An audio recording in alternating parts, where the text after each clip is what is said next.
বেহেশতের সমস্ত মহিলাদের সরদারিনী হবেন যে ফাতেমা, তারে রেখে যাব তোর ভিতরে, খবরদার কোনো বেয়াদবি করবি না। আবার হযরত আবু যর বলেন, কবরের মাটি তোর ভিতরে কারে রাখবো কি জানিস? তোর ভিতরে আজকে যাকে রেখে যেতেছি তিনি হলেন আখেরি জামানার পয়গম্বর বিশ্বনবী জনাবে মুহাম্মদ রাসূলুল্লাহ সাল্লাল্লাহু আলাইহি ওয়াসাল্লামের কলিজার টুকরা মা ফাতেমাকে তোর ভিতরে রাখবো, খবরদার কবরের মাটি বেয়াদবি করবি না। কিতাবে এসেছে হযরত আবু যরকে বাড়ি শুনতে পেলেন, আওয়াজ এলো, কে যেন বলতেছে, রে আবু যর, আমি ফাতেমা কি চিনি না, হাসান হোসেনের মা কি চিনি না, আলীর স্ত্রী চিনি না, রাসূলের মেয়ে মা ফাতেমা কি চিনি না। আমল যদি ভালো হয় আমার ভিতরে, আমল ভালো নিয়ে যে আসবে শান্তিতে থাকবে, আর আমল যদি খারাপ হয় আমার ভিতরে, তার অবস্থা চূড়ান্ত হয়ে যাবে। আমার ভাইরা, আমার বন্ধুগণ, আমলের উপরে ভিত্তি করে কিয়ামতের দিন নাজাত হবে। আমল যদি খারাপ হয়ে যায় কিয়ামতের দিন কেউ তাকে বাঁচাতে পারবে না। এই জন্য কিয়ামতের ময়দানে, হাসরের দিনে আল্লাহর হাবিব জনাবে মুহাম্মদ রাসূলুল্লাহ সাল্লাল্লাহু আলাইহি ওয়াসাল্লাম সিজদায় পড়ে কাঁদতে থাকবেন। আল্লাহ রাব্বুল আলামিন বলেন, হাবিব রে, আপনি কাঁদেন কেন?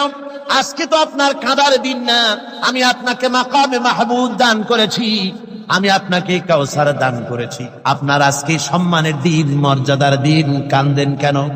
আল্লাহর হাবিব বলবেন, রব্বুল আলামিন, মাকামে মাহমুদ পেয়েছি, কাউসার পেয়েছি, কান্দি এই জন্য আমি দেখতে পাচ্ছি আবার সামনে দিয়া ফেরেশতারা আমার উম্মতগুলি জাহান্নামের দিকে নিয়ে যায়।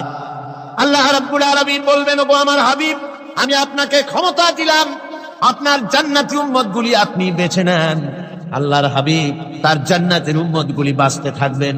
হযরত আয়েশা বলেন, ইয়া রাসূলুল্লাহ, কিয়ামতের ময়দানে লক্ষ কোটি কোটি মানুষের ভিতরে আপনার জান্নাতি উম্মত আপনি চিনবেন কি করে?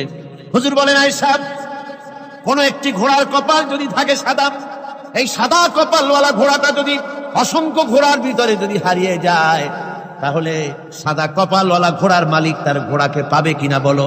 হযরত আয়েশা বলেন, হুজুর, অনায়াসে পাবে।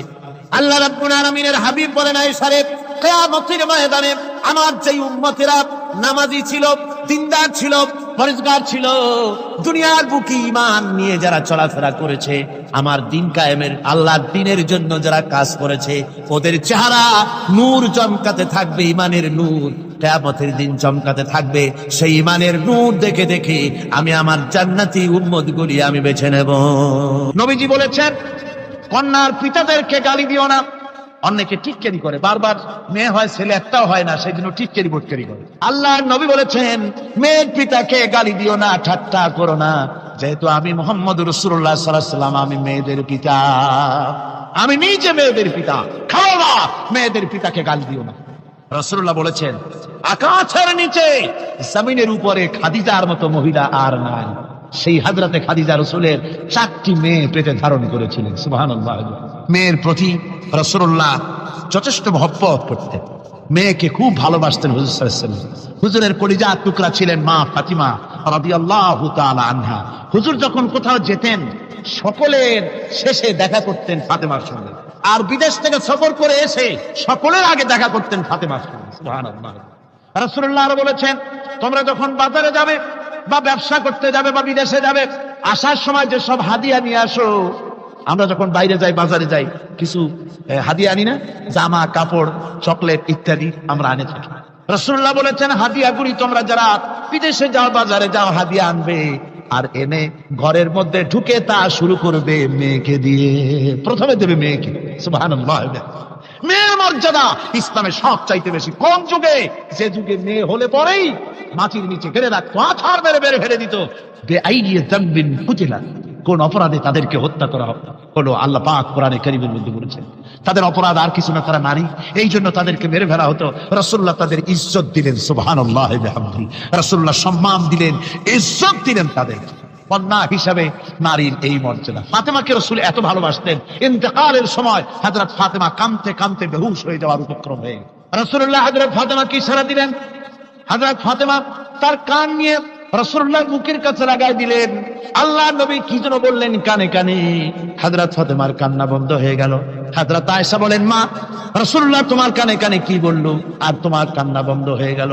হযরত ফাতেমা বলেন, ইয়া আম্মা জান, আমার আব্বা আমার কানে কানে বললো, মা ফাতেমা তুই কাঁদিস না, তোর কান্না আমার বরদাস্ত হয় না, তোমাকে কাঁদতে হবে না, আমি তোমাকে সুসংবাদ দিয়ে যেতেছি, আমি মরে যাওয়ার পর সর্বপ্রথম তোমার সাথে আমার দেখা হবে। রাসূলুল্লাহর এই ভবিষ্যৎবাণী হযরত ফাতেমা বুঝতে পেরেছেন যে হুজুরের ইন্তেকালের পরে আমার বেশি দেরি হবে না, আমিও তাড়াতাড়ি হুজুরের সাথে শামিল হতে পারবো। হুজুরের ইন্তেকালের 6 মাস পরই হযরত ফাতেমা রাদিয়াল্লাহু তাআলা আনহা ইন্তেকাল করেছেন। কন্যা হিসাবে নারীর মর্যাদা ইসলাম অনেক অনেক গুণে বাড়িয়ে দিয়েছে। এই কন্যা শিশু কৈশোর যৌবন পেরিয়ে যখন যৌবনে তার বিয়ে হয়ে যায়, আল্লাহ রাব্বুল আলামিন তখন বলেন, ওয়া মিন আয়াতিহি আন খালাকা লাকুম মিন আনফুসিকুম আজওয়াজান লিতাসকুনু ইলাইহা ওয়া জাআলা বাইনাকুম মাওয়াদ্দাতান ওয়া রাহমা। আল্লাহ পাক বলেন, আমার নিদর্শনের ভিতরে এটাও একটি নিদর্শন, আমি তোমাদের থেকে তোমাদের জোড়া তৈরি করেছি, তোমাদের স্ত্রীদেরকে তৈরি করেছি, তোমাদের সাথে তোমাদের স্ত্রীর ভালোবাসা সৃষ্টি করেছি, মহব্বত সৃষ্টি করেছি। এই মহব্বত আমি আল্লাহ তৈরি করেছি। আর যখন বুড়ো হয়ে যায় মানুষ, স্বামী স্ত্রী যখন বুড়া আর বুড়ি হয়, তখন আর ভালোবাসা থাকে না, তখন ওই ভালোবাসা সহৃদয়তার করুণায় আমি আল্লাহ পরিণত করে দেই। বুড়ার জন্য তখন বুড়ি ছাড়া আর উপায় নাই, বুড়িরও আর বুড়া ছাড়া উপায় নাই। তখন ভালোবাসা কোনো বিশেষ কোনো অক্ষণীয় ভালোবাসা নয়, তখন একের উপরে অন্য একদম নির্ভরশীল হয়ে পড়ে। আল্লাহ পাক বলেন, এই অবস্থা আমি আল্লাহ সৃষ্টি করে দেই। সুবহানাল্লাহ। স্ত্রীকে রাসূলুল্লাহ কত ভালোবাসতেন। আল্লাহর নবী বলেছেন, আমার কাছে 3টা জিনিস প্রিয়, একটা হচ্ছে সুগন্ধি, একটা হচ্ছে নামাজ, আরেকটা হচ্ছে স্ত্রী। সুবহানাল্লাহ। স্ত্রী আমার কাছে প্রিয়। হুজুর বলেছেন, তোমাদের মধ্যে সেই ব্যক্তি উত্তম যে ব্যক্তি তার স্ত্রীর কাছে উত্তম, আমি আমার স্ত্রীদের কাছে উত্তম ব্যক্তি। সুবহানাল্লাহ। রাসূলুল্লাহ স্ত্রীকে কত ভালোবাসতেন। বিশ্বনবী রাজনৈতিক কর্মকাণ্ড চালাচ্ছেন, যুদ্ধের দামামা বাজতেছে, চতুর্দিকে কত অশান্তি, সবকিছু চলছে, স্ত্রীর হক আদায় করতে ভুলে যাননি। রাতের বেলায় হযরত আয়েশার বয়স কম, তাকে নিয়ে রাসূলুল্লাহ একটু সুযোগ পেয়েছেন, বলছেন, আয়েশা সব তো ঘুমিয়ে, চলো আমরা একটু দৌড়াই। ওই যে দূরে একটা জিনিস দেখা যায়, দৌড় দাও, দেখি কি আগে যায়। দুজনে দৌড় প্রতিযোগিতা করলেন। দৌড় প্রতিযোগিতায় হযরত আয়েশা ফার্স্ট হলেন, হুজুর পিছনে পড়ে গেলেন। হযরত আয়েশা খুব আনন্দ করলেন যে আপনি কিন্তু আমার সাথে দৌড়ে পারলেন। পরবর্তী কিছু কাল যাওয়ার পর হযরত আয়েশা বলেন, হুজুর আজকে আবার বললেন যে চলো আয়েশা একটু দৌড়াই। হযরত আয়েশা বলছেন যে সেদিনের তুলনায় আমার শরীর একটু, আমি মুটিয়ে গেছি, শরীরটি স্থূল হয়েছে, আমি আজকে দৌড়ালাম কিন্তু পারলাম না, রাসূল আগে চলে গেলেন। আমি হাঁপাতে হাঁপাতে যখন হুজুরের কাছে চলে গেছি, হুজুর তখন মুস্কি হেসে আমাকে বললেন, আয়েশা ওই সেই দিনের জবাব আজকে দিয়া দিলাম। সুবহানাল্লাহ বিহামদিহি, সুবহানাল্লাহ বিহামদিহি। বিশ্ব নবী কত বড় আদর্শ বিশ্ব মানবতার জন্য। তিনি বলেছেন, আরাফাতের ময়দানে রাসূলুল্লাহ বলেছেন, তোমরা যেমন পড়বে তোমার স্ত্রীদেরকে তেমন পড়াবে, তোমরা যেমন খাবে তোমার স্ত্রীদেরকে তেমন খাওয়াবে, স্ট্যান্ডার্ড মেনটেন করবে। তুমি ভালো দামের কাপড় পরবে, স্ত্রীকে খারাপ দিবে তা নয়। অধিকার দুজনেরই সমান, স্বামী এবং স্ত্রী সমান অধিকার। কিন্তু আমরা তা বুঝতে পারি না, বুঝতে চাই না।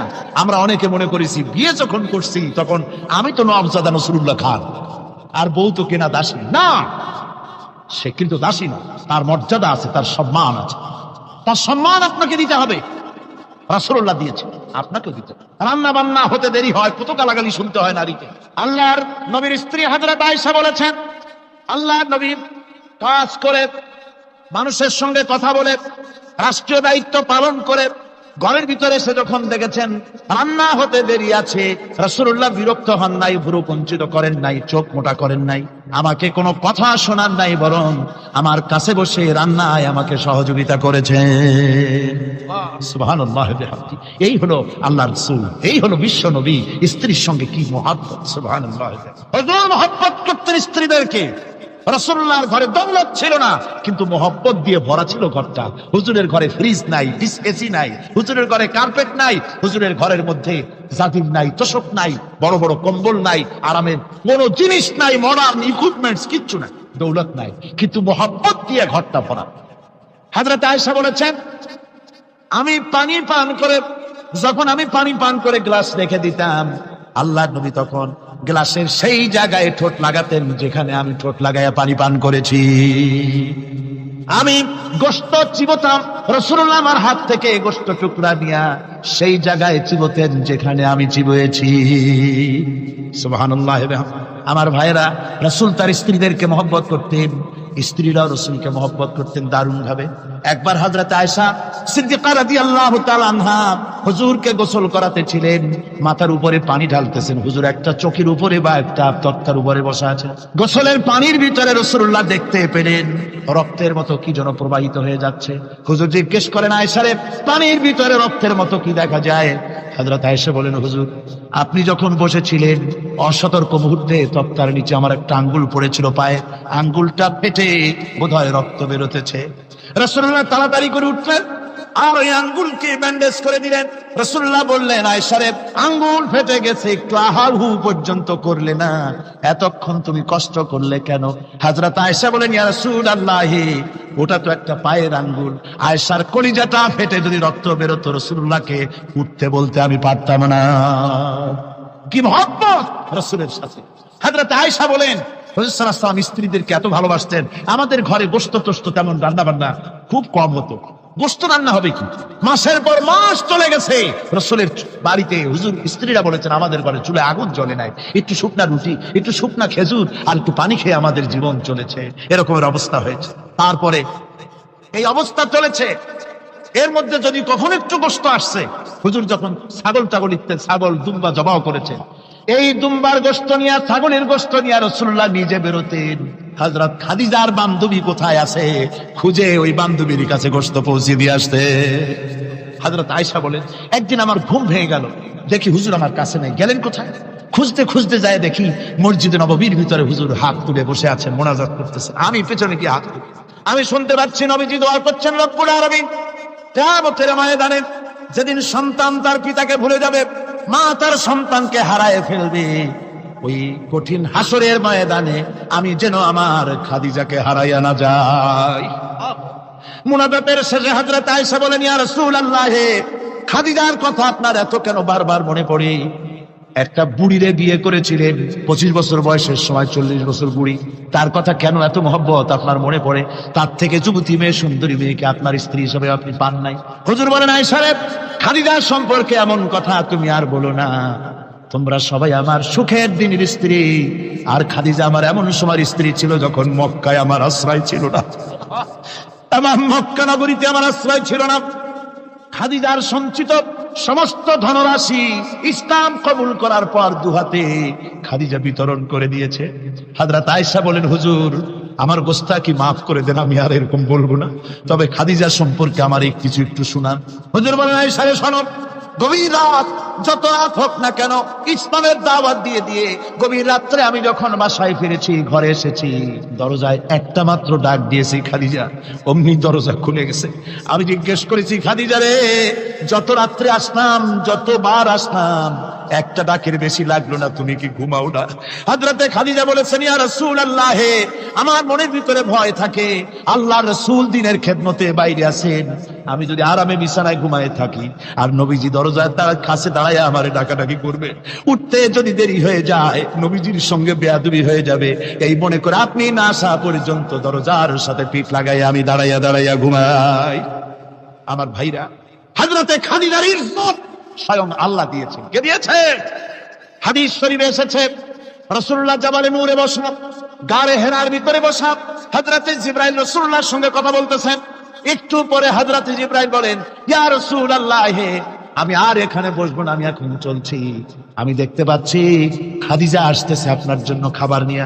খাদিজা যখন আপনার কাছে পৌঁছে যাবে, আপনি খাদিজাকে শোনায় দিবেন আল্লাহ রাব্বুল আলামিন খাদিজাকে সালাম জানাইছে। সুবহানাল্লাহ। রাসূলুল্লাহর কাছে হযরতে খাদিজা যখন আসলেন, হুজুর বললেন, খাদিজা আজকে তোমার জন্য দারুণ সুখবর। বলে কি? বলে আল্লাহ পাক, জিবরাইল কেমন উঠে গেল আমার কাছ থেকে, জিবরাইল বলে গেল আল্লাহ তোমাকে সালাম বলেছে। হযরত খাদিজা কেঁদে ফেললেন, বললেন, ইয়া রাসূলুল্লাহ, আমার নারী জন্ম সার্থক, আল্লাহ আমাকে সালাম বলেছে, এর জবাব কেমনে দিতে হয় হুজুর আমি তো জানি না, আপনি আমার পক্ষ থেকে আল্লাহর সালাম কিভাবে দেওয়া লাগে আপনি দিয়ে দিন, আমি তো বুঝি না কেমনে আল্লাহর সালামের জবাব দেব। হুজুর বললেন, খাদিজা শুধু আল্লাহ নয়, জিবরাইলও তোমাকে সালাম বলে গেছে। হযরতে খাদিজা বললেন, হযরত জিবরাইলকে আমার সালামের জবাবটা ওয়ালাইকুমুস সালাম বলেন। হযরত খাদিজার এই মর্যাদা ছিল। আমার ভাইরা, রাসূল পাক সাল্লাল্লাহু আলাইহি ওয়াসাল্লাম এভাবে মহব্বত করেছেন স্ত্রীদেরকে। সুতরাং স্বামী স্ত্রীর মহব্বত আল্লাহ জান্নাতি নিয়ামত। কিসের নিয়ামত? যে ঘরের মধ্যে স্বামী স্ত্রীর মধ্যে মিল মহব্বত আছে, এটা বেহেশতের মতো, আর যেখানে মিল মহব্বত নাই, এটা জাহান্নামের মতো। ঠিক কি? সুতরাং মহব্বত করুন, বেশি বেশি স্যাক্রিফাইস করুন, বেশি বেশি স্যাক্রিফাইস। নারীদের ব্যাপারে বলা হয়েছে, পুরুষকে বলা হয়েছে অধিকার আদায় করো, সব ব্যাপারে সমান অধিকার। কিন্তু নারীকে একটা ব্যাপারে বলা হয়েছে, নারী শোনো, পুরুষের মর্যাদা তোমার চাইতে আল্লাহ রাব্বুল আলামিন বেশি দিয়েছেন। আর রিজালু কাওয়ামুনা আলান নিসা, নারীদের উপরে পুরুষের প্রাধান্য আল্লাহ পাক দান করেছেন। একদিন একজন সাহাবী বলেছিলেন, ইয়া রাসূলুল্লাহ, জংলি উট দেখলাম আপনার পায়ের উপরে সেজদায় পড়ে গেল, আপনি যদি আমাদেরকে অনুমতি দিতেন না, আপনাকে আমরা সেজদা করতাম। আল্লাহ নবী বললেন, মানুষ মানুষকে সেজদা করা এ পারমিশন যদি আমি দিতাম, তাহলে দুনিয়ার সমস্ত স্ত্রীদেরকে বলতাম তারা যেন তাদের স্বামীকে সেজদা দেয়। স্বামীর মর্যাদা এখানে বেশি। সুতরাং অধিকার সমান, কোনো সন্দেহ নাই, কিন্তু স্বামীর একটা আলাদা মর্যাদা আছে, সেই সম্মানও তাকে দিতে হবে। এরপরে এই সমান অধিকারের ভিত্তিতে স্বামী স্ত্রী চলতে থাকে, মাঝখানে আল্লাহ পাক তাদেরকে সন্তান দান করেন। আল্লাহ তাদেরকে, নারীকে লেখাপড়ার অধিকার দিয়েছে, ইসলাম তাকে লেখাপড়ার অধিকার দিয়েছে, শিক্ষার অধিকার দিয়েছে। হযরত আয়েশা সিদ্দিকা রাদিয়াল্লাহু তাআলা আনহা শিক্ষয়িত্রী ছিলেন, হাফেজা ছিলেন, হাদিসের হাফেজা ছিলেন, কোরআনের হাফেজা ছিলেন, হাজার হাজার সাহাবায়ে কিরামদের তিনি ওস্তাদ ছিলেন। সুবহানাল্লাহ বলুন। নারীদের ব্যাপারে অধিকাংশ মাসালা হযরত আয়েশা সিদ্দিকা রাদিয়াল্লাহু তাআলা আনহার অবদান। সুবহানাল্লাহ।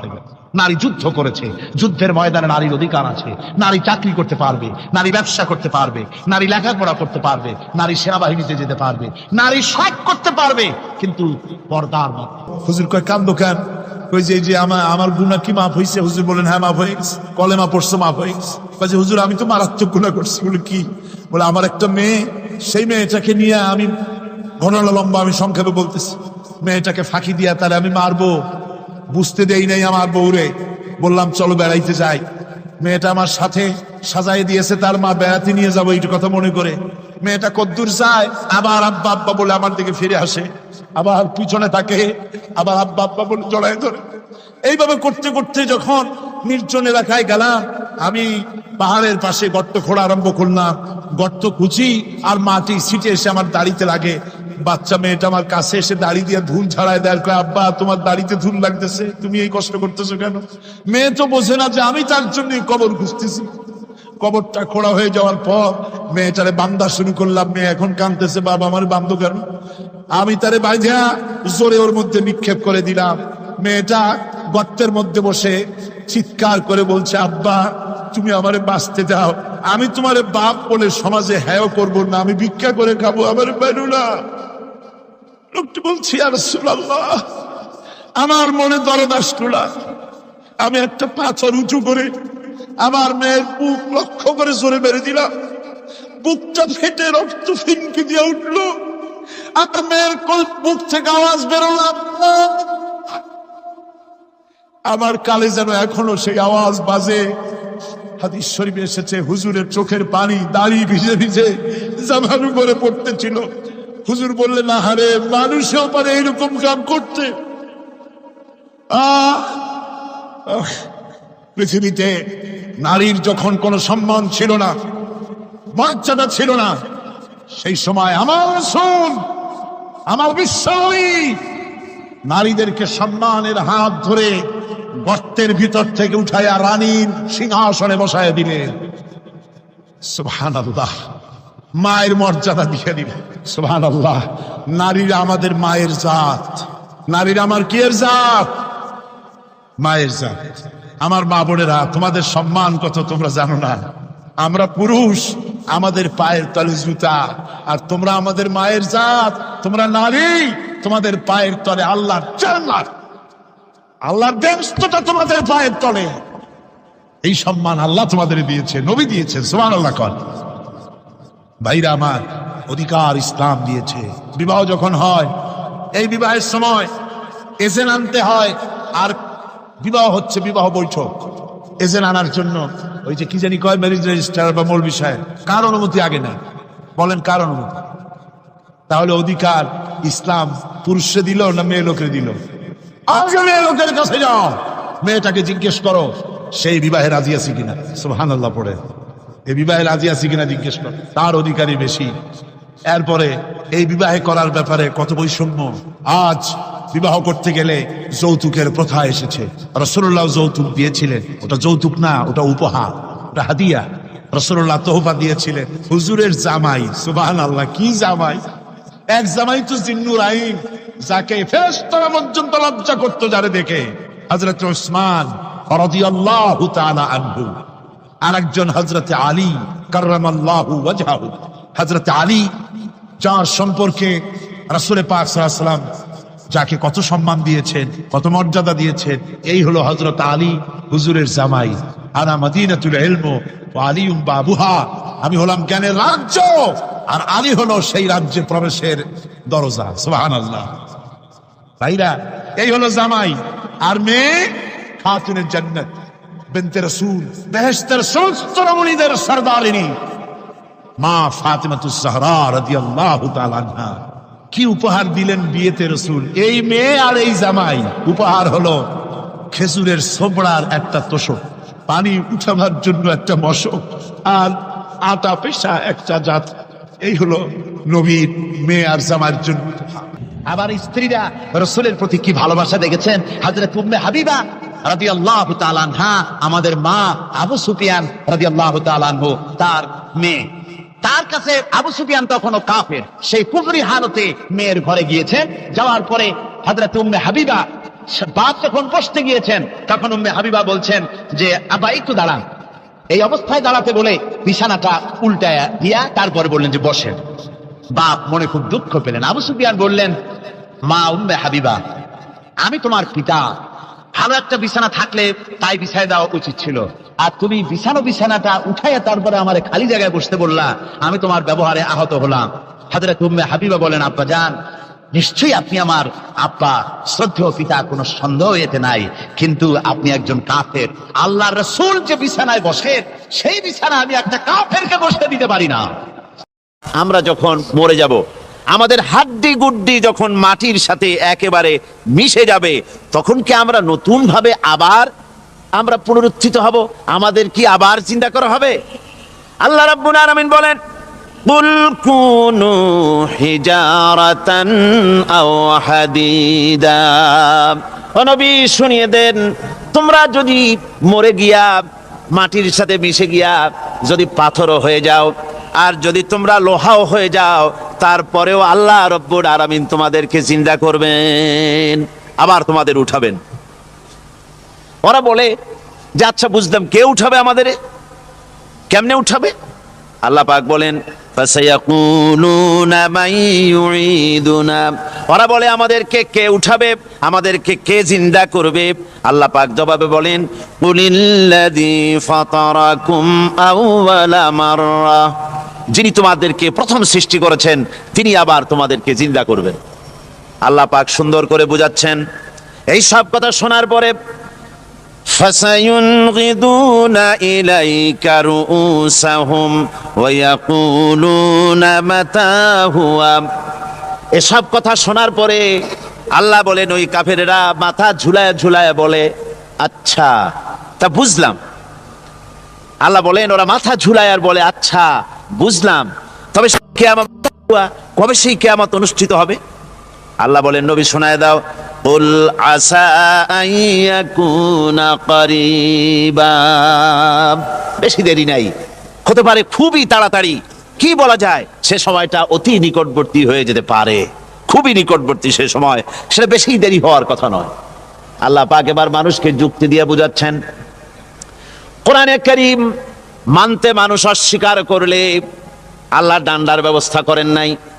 নবীজিকে বলেছেন, ইন্নামা আনতা মুযাক্কিরুন লাস্তা আলাইহিম বিমুসাইতির। ও নবী, আপনি একজন উপদেশক, উপদেশ দিয়ে যান। আপনাকে দারোগা করে বানাই নাই লাঠি চার্জ করার জন্য, পিটায়া মানুষ হেদায়েত করার দরকার নেই। মানুষকে বুঝান, যুক্তি দিয়া বুঝান। আল্লাহ নিজে যুক্তি দিচ্ছেন। আনতুম আশাদ্দু খালকান আমিস সামাউ বানাহা। ওই কাফেরেরা, তোমরা যারা পরকালকে অস্বীকার করো, তোমাদেরকে উঠাইতে পারবো না যারা তোমরা বলছো, তোমাদেরকে সৃষ্টি করা কঠিন না ওই বিশাল আকাশটাকে সৃষ্টি করা কঠিন? ওই বিশাল আকাশটাই তো আমি আল্লাহ সৃষ্টি করেছি, জোরে কোন সুবহানাল্লাহ। তো অত বড় আকাশটারে যিনি বানাইতে পারলেন, সে কথা বুঝি তোমাকে তৈরি করতে পারবে না? আল্লাহ পাক বলছেন, ফানজুর ইলা আসারি রাহমাতিল্লাহি কাইফা ইউহিল আরদা বা'দা মাউতিহা। লক্ষ্য করে দেখো, এই পৃথিবীর মাটিকে আল্লাহ কিভাবে জিন্দা করেন, মুর্দা মাটি। এই মাটি চৈত্র বৈশাখ মাসে প্রখর রোদে মাটি ফেটে চৌচির হয়ে যায়।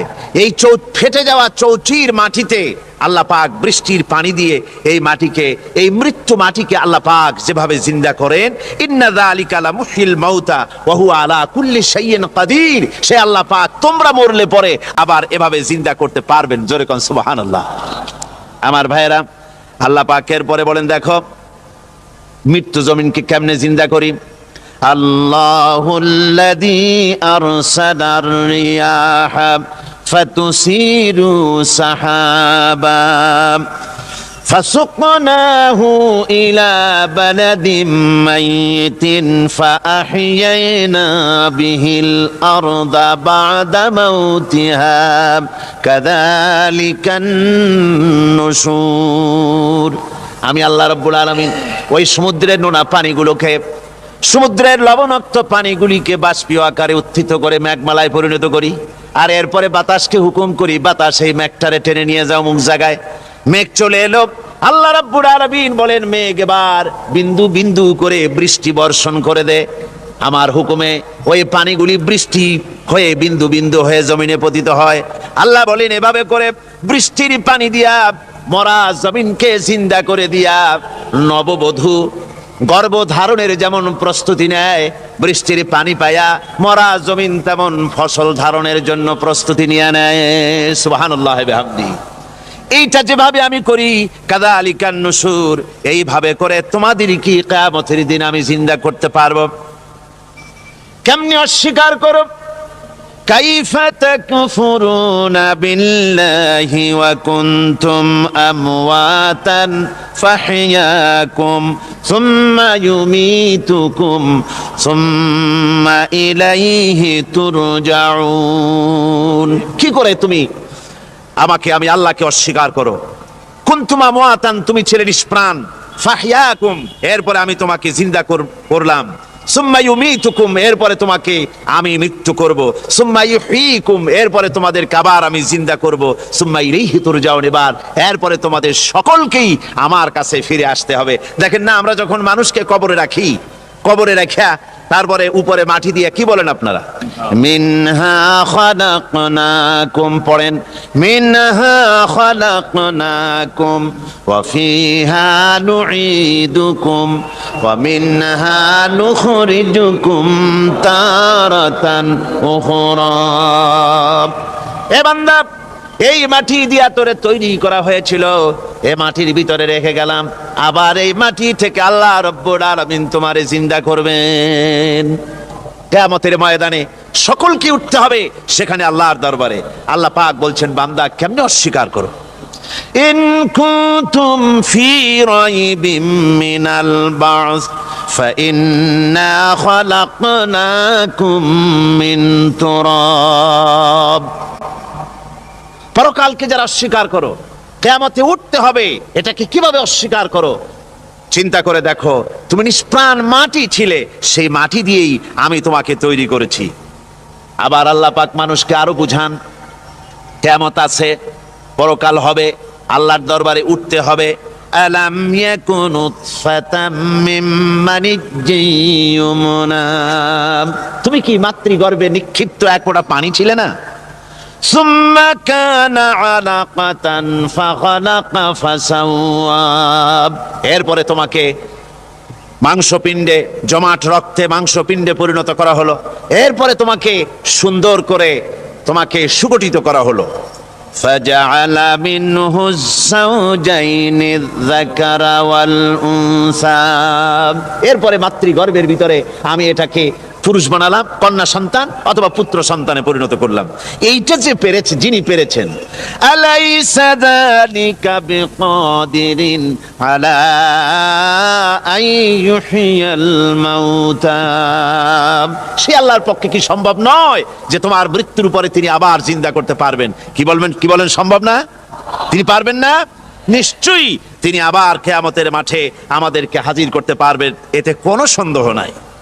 আল্লাহ পাক সেই জন্য এখানে বলতেছেন যে ওরা বাল কাযযাবু বিসসাম, ওরা আসলেই পরকালকে অস্বীকার করেছে। আপনি যে নবী এতে কোনো সন্দেহ নাই। আপনি খানা খান, আপনি বাজারে যান, এটাই মূল আপত্তির বিষয় না। মূল কথা হলো তারা পরকালকে অস্বীকার করেছে। আল্লাহ পাক বলেন ওয়া আন্নাস সাআতা আতিয়াতুন লা রাইবা ফিহা, অবশ্যই সে সময় আসবে, সে কিয়ামত আসবেই, এতে কোনো সন্দেহ নাই।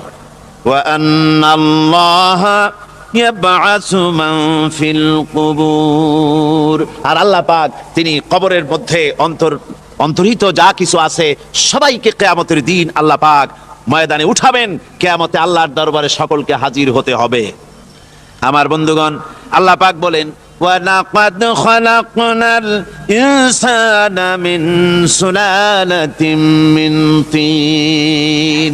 লক্ষ্য করো, তুমি ছিলে মাটির নির্যাস থেকে তোমাকে তৈরি করা হয়েছে। শুধু মাটির নির্যাস থেকে তোমাকে কোনো মডেল ছাড়া, কোনো ধরনের আদর্শ ছাড়া, কোনো ধরনের নমুনা ছাড়া তোমাকে সৃষ্টি করা হলো।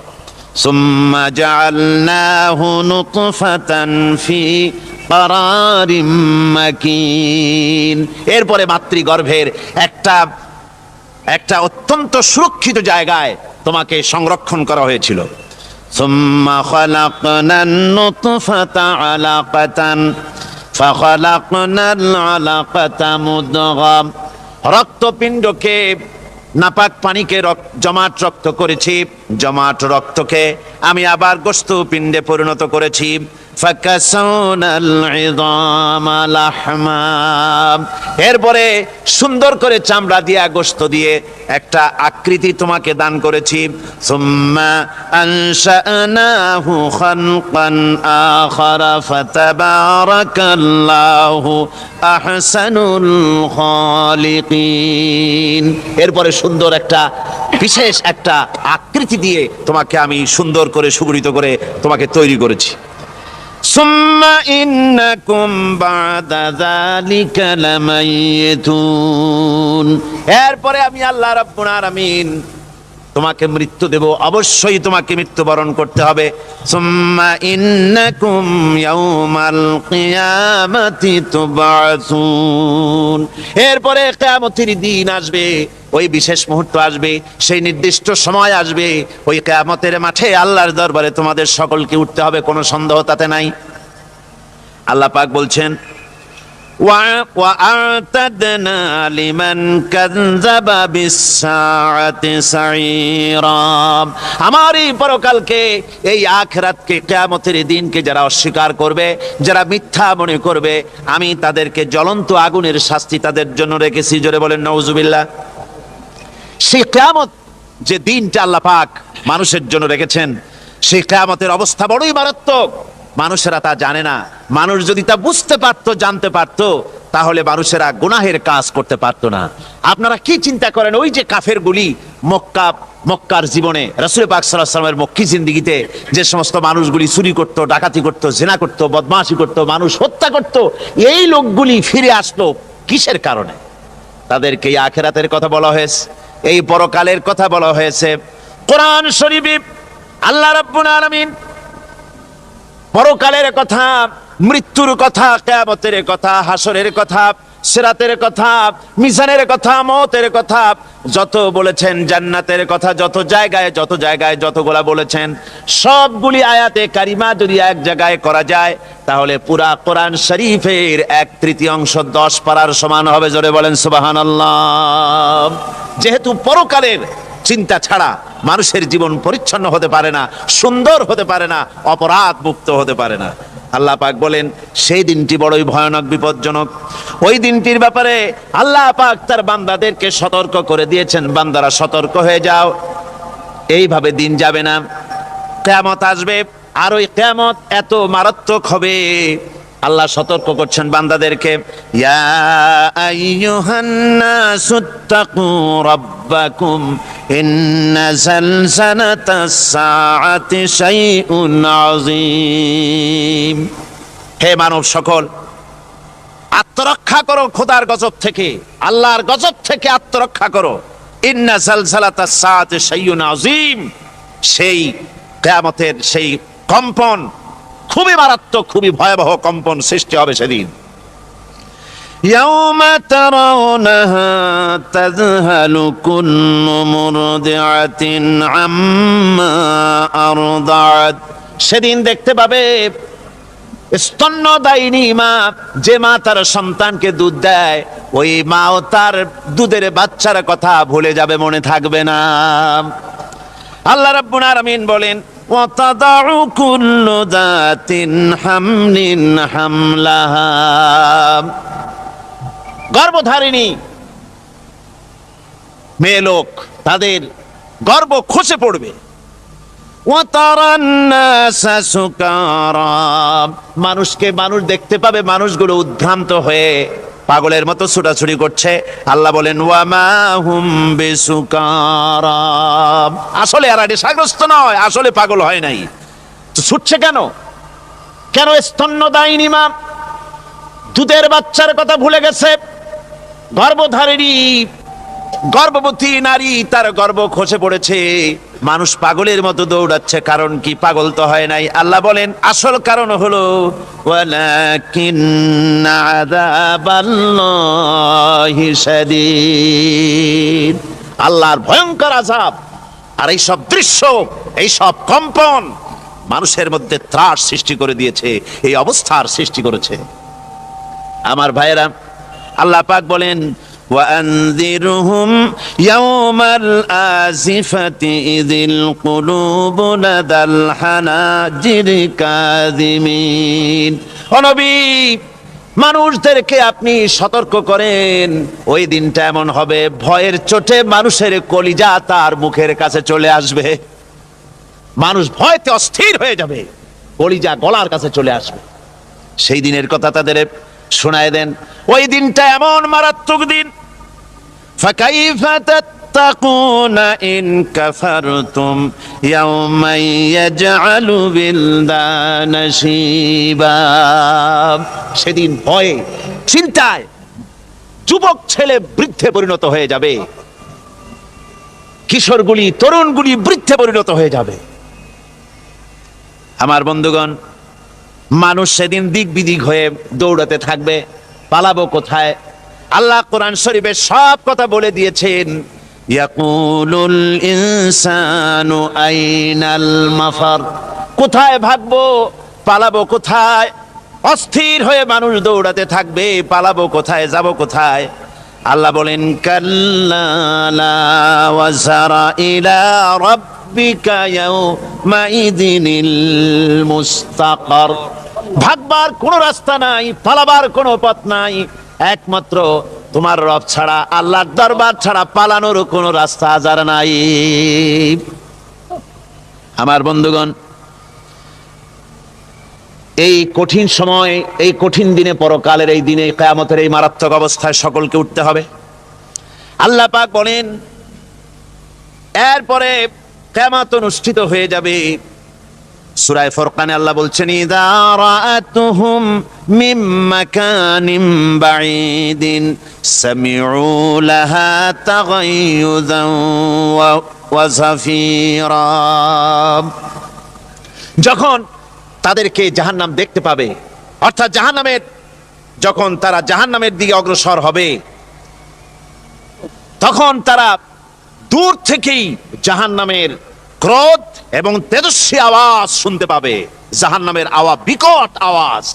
ওই যে কক্সবাজারের সমুদ্র সৈকতে ভ্রমণ করতে গিয়ে সমুদ্রের তুফানের আওয়াজ শুনছেন না? কথা কন না কেন? সমুদ্রের তুফানের আওয়াজ শুনেছেন তো? এইটা কি? এটা কিছুই না, এর থেকে মারাত্মক আওয়াজ। তেজস্বী ক্রোধের আওয়াজ কানের মধ্যে আসতে থাকবে জাহান্নামীদের। আল্লাহ রাব্বুল আলামিন বলেন, وَإِذَا أُلْقُوا مِنْهَا مَكَانًا ضَيِّقًا مُقَرَّنِينَ دَعَوْا هُنَالِكَ ثُبُورًا। যখন তাদেরকে হাত পা বেঁধে এই জাহান্নামের কোন সংকীর্ণ জায়গায় ফেলে দেওয়া হবে, তখন দাও হুনালিকা সুবুরা, তারা তখন নিজেদের ধ্বংস এবং মৃত্যু কামনা করবে। আল্লাহ বলেন, লা তাদউল ইয়াউমা সুবুরান ওয়াহিদান ওয়াদউ সুবুরান কাসীরা। আজকে এক মৃত্যু ডেকো না, অসংখ্য মউত ডাকো। আজকে মউত আর তোমাদের আসবে না, অসংখ্যবার ডাকলেও মউত তোমাদের আসবে না। এই যে জাহান্নামের দিকে তাদের নিয়ে যাওয়া হবে, আল্লাহকে অস্বীকার করলে, নবীকে অস্বীকার করলে, ইসলামকে অস্বীকার করলে, আল্লাহর নবীর নবুয়তকে অস্বীকার করলে তাদের জায়গা হবে জাহান্নাম। আর সে জাহান্নাম এত মারাত্মক, এত কঠিন জায়গা, যে জায়গা সম্পর্কে আল্লাহ পাক বলছেন, ইন্নাহু মাইয়াতি রাব্বাহু মুজরিমান ফাইন্না লাহু জাহান্নামা লা ইয়ামুতু ফিহা ওয়া লা ইয়াহইয়া।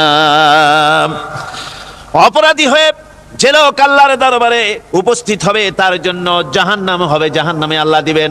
আর ওই জাহান্নামে যখন লোকটা পড়ে যাবে, জাহান্নামের অবস্থা এমন হবে, লা ইয়ামুতু ফিহা ওয়া লা ইয়াহইয়া, সে বাঁচবেও না মরবেও না, জীবন মৃত্যু একটা অবস্থা সৃষ্টি হবে। ওই জাহান্নামে নারুল্লাহিল মুকাদাতুল্লাতী তাত্তালিউ আলাল আফইদা, জাহান্নামের প্রচন্ড আওয়াজ, এ আগুন উৎক্ষিপ্ত হয়ে তাদের কলিজা পর্যন্ত, অন্তর পর্যন্ত স্পর্শ করবে এই আগুনের তাপ। আর এদের পাহারায় রাখা হবে, ইন্নাহা আলাইহিম মুসাদাতুন ফি আমাদিম মুমাদ্দাদা, জাহান্নামীদের পাহারায় রাখা হবে নির্মম, কঠোর ব্যবহার, কর্কশ আওয়াজ, কর্কশ ভাষী এ ধরনের ফেরেশতাদেরকে রাখা হবে তাদের পাহারায়, তারা নিয়োজিত থাকবে। আল্লাহ রাব্বুল আলামিন বলেন, ও দুনিয়ার মানুষ, ইয়া আইয়ুহাল্লাযীনা আমানু কু আনফুসাকুম ওয়া আহলিকুম নারা। ও ঈমানদারেরা, আল্লাহর তো দয়া বেশি বান্দার জন্য। বান্দার উপরে দয়া কার সবচেয়ে বেশি? সবচেয়ে বেশি দয়া হলো বান্দার উপরে আল্লাহর। আল্লাহ চান না যে সে জাহান্নামে যাক, কঠিন জায়গা জাহান্নাম। আল্লাহ বলেন, ও মুমিনেরা, তুমি নিজে আর তোমার পরিবারবর্গকে জাহান্নামের আগুন থেকে রক্ষা করো, আগুন থেকে রক্ষা করো, জাহান্নামের রাস্তা থেকে তাদের ফিরাও।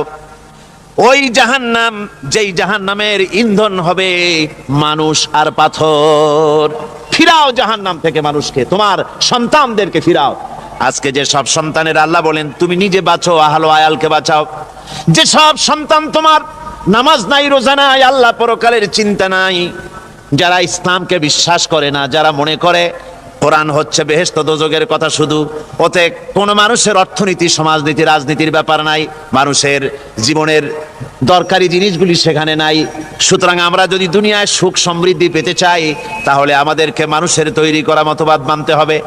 এইভাবে ছেলেরা যখন মানুষের তৈরিকার মতবাদের দিকে যখন দৌড়ায়, মা বাপ যদি তাদেরকে না ফিরায়, জাহান্নাম থেকে বাঁচাবার জন্য যদি চেষ্টা না করে, কিয়ামতের দিন ওই সন্তানেরা জাহান্নামে, যখন জাহান্নামের অর্ডার তাদের হয়ে যাবে, তারা বলবে, রব্বানা আরিনাল্লাযাইনি আদাল্লানা, হে আমার প্রভু, কে আমাদেরকে গোমরাহ করে দিল, মিনাল জিন্নি ওয়াল ইনসে, জিনের ভিতর থেকে, মানুষের ভিতর থেকে, আমাদের নেতারা, আমাদের মা বাপ, আমাদের মুরব্বী, কারা আমাদেরকে বিভ্রান্ত করলো, তোমার রাস্তা থেকে সরাই দিল, ওরা কই?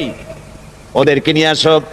আমাদেরকে এই খারাপ রাস্তা থেকে ফিরায় নাই, জাহান্নামের পথে চলেছি, আমাকে ফিরায় নাই। ও আল্লাহ, আজকে এই জাহান্নামে যাওয়ার আগে ওই মা বাবার মুরব্বিয়ার নেতাগুলি নিয়ে আসো, নাজআলহুমা তাহতা আকদামিনা লিয়াকুনা মিনাল আসফালিন, নিয়ে আসো ওদেরকে পায়ের তলে রেখে তারপরে জাহান্নামে যাব। আমার ভাইরা, যে ছেলে আজকে মানুষের তৈরি করা মতবাদের আন্দোলন করছে, সেকুলারিজম করছে, সোশ্যালিজম করছে, ক্যাপিটালিজম করছে, তারপরে ন্যাশনালিজম করছে, হাজারো মতবাদের দিকে আকৃষ্ট হয়েছে আপনার ছেলে, আপনার স্ত্রী, আপনার বোন, আপনার ভাই, আপনি জেনে শুনে তাদেরকে ফিরাচ্ছেন না, আল্লাহর রাস্তায় আনতেছেন না। কিয়ামতের দিন ওরা পালাইতে যাবে এবং ওদের এই অপরাধের কারণে, ফিরানোর কারণে, সহযোগিতা করার কারণে কিয়ামতের দিন অবস্থা করুণ হয়ে যাবে। এই জন্য আল্লাহ রাব্বুল আলামিন বলছেন, হে বিশ্বাসীরা, আমাকে তোমরা যারা বিশ্বাস করেছো, ঈমান এনেছো, নিজে বাঁচো আর নিজের আহল ও আয়ালকে জাহান্নামের আগুন থেকে বাঁচাও। ওই জাহান্নাম আলাইহা মালাইকাতুন গিলাযুন শিদাদুন লা ইয়াসুনাল্লাহা মা আমারাহুম ওয়া ইয়াফআলুনা মা ইউমারুন। আল্লাহ রাব্বুল আলামিন বলেন, সেখানে অত্যন্ত কর্কশ, রূঢ় এবং নির্মম স্বভাবের এমন সব ফেরেশতা পরিচালক হিসেবে জাহান্নামে দেওয়া হবে, যারা আল্লাহর নির্দেশের বাইরে কোনো কাজ করে না। তারা সেই সব কাজই করে যা আল্লাহ তাদেরকে হুকুম করেন, তাদেরকে অনুরোধ করে, দরখাস্ত করে, কোন রকম তাদের কাছ থেকে কোনো কৃপা, কোনো করুণা, কোনো মহব্বত কিছুই পাওয়া যাবে না। অত্যন্ত কর্কশ, রূঢ় মেজাজের ফেরেশতা সেখানে পরিচালক হিসেবে দেওয়া হবে। আর ওই জাহান্নামীদেরকে, যারা জাহান্নামে যাবে কিয়ামতের দিন, ফাল্লাযীনা কাফারু কুত্তিআত লাহুম সিয়াবুম মিন নার, আগুন দিয়ে কেটে তাই দিয়ে পোশাক তৈরি করে দেওয়া হবে, আগুনের পোশাক পরিয়ে দেওয়া হবে। আগুনের পোশাক গায়ে পরিয়ে দেওয়ার পরে কুল্লামা নাদিজাত জুলুদুহুম বাদদালনাহুম জুলুদান গায়রাহা, একবার চামড়া পুড়ে যাবে, জাহান্নামের আগুনে চামড়া পুড়ে গলে যাবে, আবার আল্লাহ রাব্বুল আলামিন নতুন করে চামড়া পরিয়ে দিবেন, যাতে করে শাস্তির তীব্রতা অনুভব করতে পারে। জোরে কোন নাউজুবিল্লাহ। আমার ভাইরা, জাহান্নামীরা ক্ষুধার যন্ত্রণায়, তৃষ্ণার যন্ত্রণায় আকাশের দিকে তাকায় থাকবে, উপরের দিকে তাকায় থাকবে, বলবে, আরে যদি একটু বৃষ্টি হতো, মেঘ হতো। হঠাৎ করে দেখবে যে উপরে কালো মেঘ হয়ে গেছে, মনে করবে যে এবার বুঝি বৃষ্টি হবে, পানি পান করব। মেঘ তারা দেখতে পেল, মেঘের ভিতর থেকে অল্পক্ষণের ভিতরে গরম পানি পড়বে, এমন গরম পুজ, এমন গরম রক্ত পড়বে, যেগুলি পান করলে পরে সঙ্গে সঙ্গে পেটের নাড়ি ভুঁড়ি আর কলিজা পিছনের দরজা দিয়ে সব বেরিয়ে যাবে। নাউজুবিল্লাহি মিন যালিক। আয় আল্লাহ, এই কঠিন অবস্থা থেকে তুমি আমাদেরকে হেফাজত করো। জোরে বলেন আমিন। সবাই বলেন আমিন। আমার ভাইয়েরা, তামসার ব্যাপার নয়। ও যুবক ভাইয়েরা, শিক্ষিত ভাইয়েরা, তামসা করার ব্যাপার না। দুনিয়ায় খেলতামাশা ফুর্তি করার জায়গা না।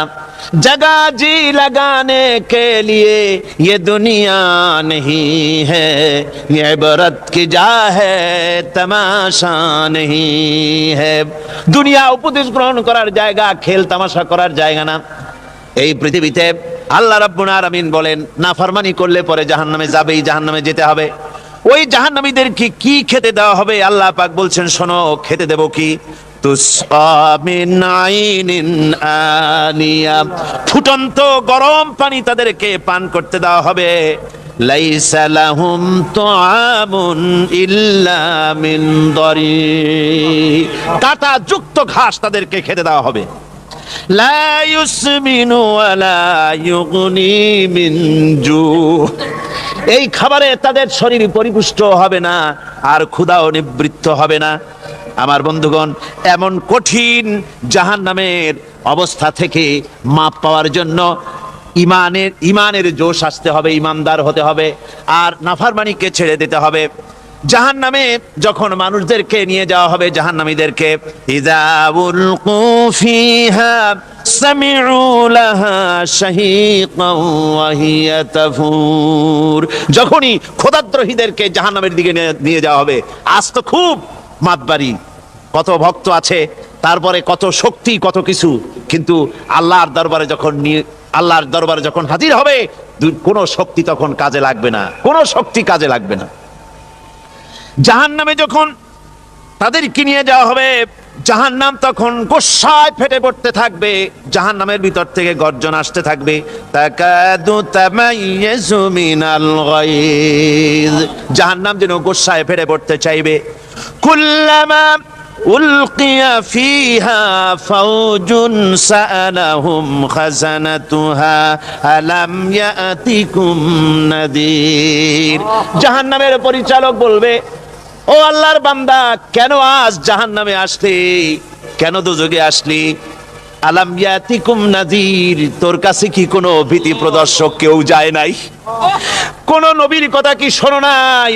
কোরআনের কথা কি শোনো নাই? হাদিসের কথা কি শোনো নাই? জাহান্নামে কেন এলি? এত বড় খারাপ জায়গা কেন আসলি? শোনো নাই কি কোনো ভয় দেখানো কেউ কি সব সতর্কবাণী শোনায় নাই?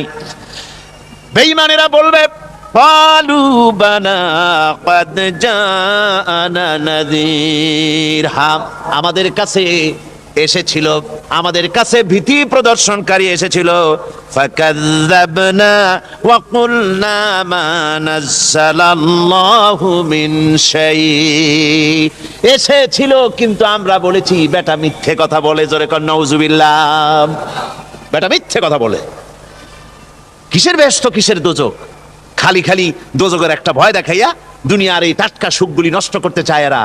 পয়গম্বরদেরকে এরকম বলেছে, আর আলেমদেরকেও যখন কোরআন হাদিস থেকে বলা হয় তখন বলে, এরা জানি দোজখের কথা কইতে, দোজখ কিসের আর বেহেশত, সে তো এক অসভ্য উদ্যান। জোরে কর নাউযুবিল্লাহ। এমনি করে তারা তামসা করে। ওরা বলবে, আমরা এসেছিল ভীতি প্রদর্শনকারী, আমরা মিথ্যে মনে করেছি, বলেছি ওটা মিথ্যে কথা, আর বলেছি আল্লাহ এই ধরনের কিছু নাজিল করেন নাই।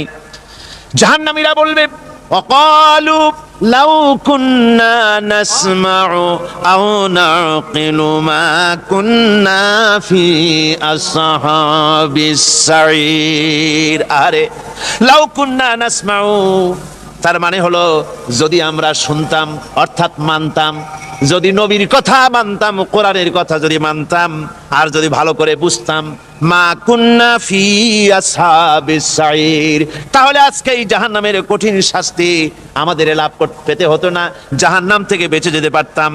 কি সর্বনাশ করলাম, বুঝি নাই, যা কিছু শুনেছি মানুষের কথা মতো শয়তানের ওয়াসওয়াসায় পড়ে তো ভুলই করলাম। সেদিন যতই আফসোস করা হোক না কেন, এই আফসোস কোনো কাজে লাগবে না।